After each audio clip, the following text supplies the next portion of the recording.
So hey guys, good evening. এখন বাজে 8:30। এখন থেকে আমি আমার ব্লগটা স্টার্ট করছি। আজকে হচ্ছে আমাদের বাসন্তী পুজোর মহাসপ্তমী। তো সকাল থেকে ব্লগ করার একটু টাইম পাইনি, বিকজ এত প্রচন্ড গরম না, ক্যামেরা ধরে ধরে ঘুরতে একদম বোর লাগে। ওই জন্য ভাবলাম যে এখানে একটা সুন্দর একটা অনুষ্ঠান হবে, ড্রামা হবে, যাত্রা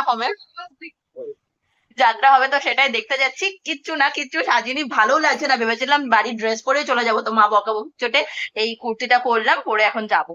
আর এখানে নাটক হবে, কি নাটক হবে সব বলছি তোমাদের, চলো আগে দেখে। আর বাড়িতে অনেক গেস্ট এসছে আজকে, তো আজকে আর দেখাচ্ছে না কে কে এসছে, একবারে কালকে দেখাবো। কালকে অষ্টমী আছে, কালকে প্রচুর প্রচুর প্রচুর এক্সাইটিং জিনিস হতে চলেছে, তো দেখতে থাকো, হোপফুলি ভালো লাগবে। আজকের ব্লগটা দেখো, একদম সামনে পুরো আলো ঝলমল করছে, এত সুন্দর লাগছে।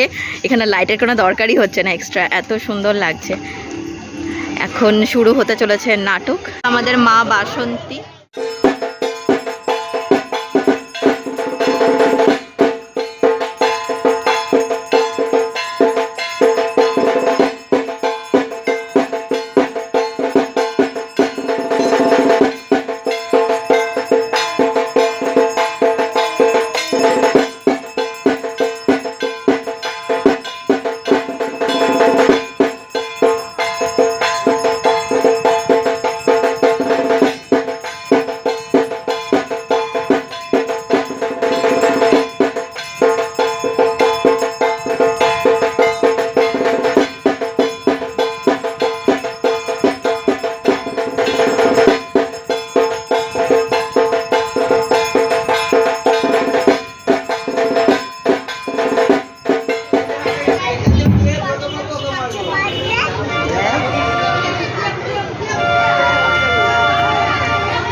নাটক দেখার জন্য বসে পড়েছে, আমাদের ফ্যামিলির মেম্বারও আছে এখানে। হ্যাঁ,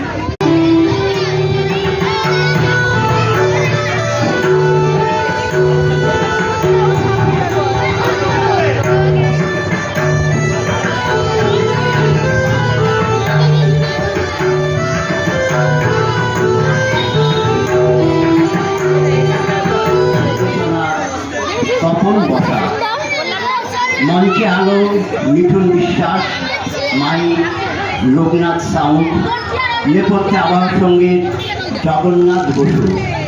সমগ্র অনুষ্ঠানটিকে পরিচালনা করেছেন বাসন্তী মাতা পূজা কমিটির সমস্ত সহজ সরল তাদের জীবন। আধুনিক জীবনের লোভ লালসা তাদের ছিল না, কিন্তু সভ্য সমাজের মানুষরা তাদের প্রাত্যহিক জীবনের ভঙ্গ পতন ঘটাল। চোরদার, সুৎখোর, মহাজন তাদের লোভের আর স্বার্থপরতার হাত বাড়িয়ে দিল ওই সরল মানুষগুলোর। এদের সহযোগী হলো ইংরেজ সাঁওতাল। শান্তি শৃঙ্খলার নামে চলতে লাগলো চরম নির্যাতন। প্রতিবাদে মুখর হয়ে উঠল লক্ষ লক্ষ আদিবাসী সাঁওতাল। ইতিহাস এই ঘটনাকেই বলছে সাঁওতাল বিদ্রোহ। শুরু হচ্ছে আজকের নাটক। পরশ পাথর নাট্য সমাজ নিবেদিত সাঁওতাল বিদ্রোহ।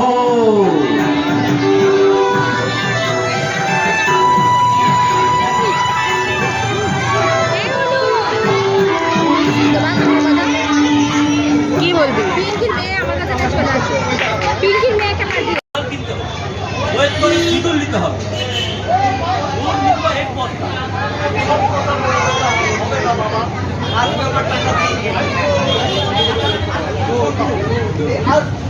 মাইকটা ঠিক করো।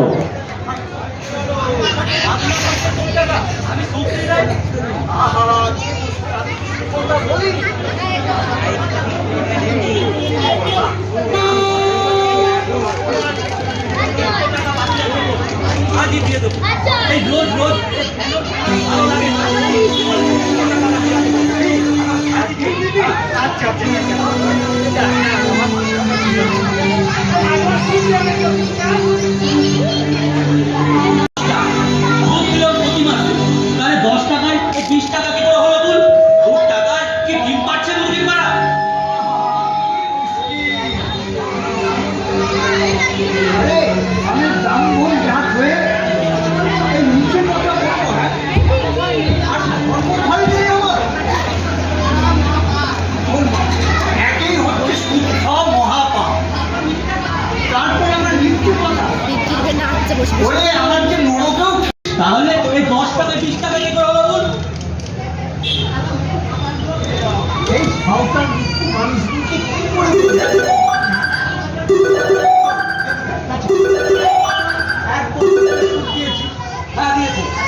যেতে পারবো তো